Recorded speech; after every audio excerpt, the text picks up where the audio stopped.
কে আছো জুয়ান হও আগুয়ান, যেতে হবে রণময়দান।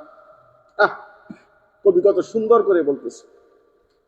আমার ভাইয়েরা, কবি তার কবির ভাষায় সুন্দর করে মুসলিম নৌজওয়ান, মুসলিম বীর সেনানী, ইমান দীপ্ত দাস্তানি মানে বলে বলে যারা, তাদেরকে কবি যুদ্ধের ময়দানের দিকে আহ্বান করতেছে। সুবহানাল্লাহ।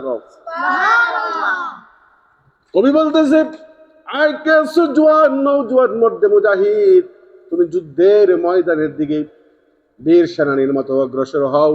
কেন যুদ্ধের ময়দানের দিকে কবি আহ্বান করতেছে?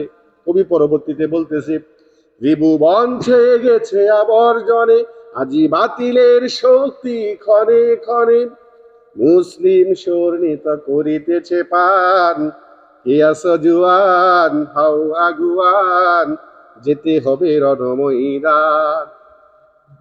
কবি এজন্যই যুদ্ধের ময়দানের দিকে মুসলিম বীর সেনানী নৌজওয়ানকে ডাকতেছে। কবি বলতেছে, ত্রিভুবন ছেয়ে গেছে আবর্জনে, তার মানে তোমার চতুর্দিকটা, চতুর্পাশটা ময়লা আবর্জনা নোংরা দিয়া ভরে গেছে। নাস্তিক মুরতাদ বেঈমান ফাসিক দিয়া ভরে গেছে। তারা মাঝে মধ্যেই মাথা চারা দেয়, ইসলামের বিরুদ্ধে কথা বলে, কোরআনের বিরুদ্ধে কথা বলে, নবীজির সম্মানের মধ্যে আঘাত করে কথা বলে।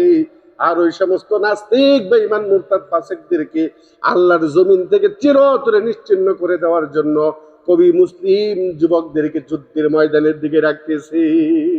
সুবহানাল্লাহ। আজকে এ পর্যন্তই। হ্যাঁ।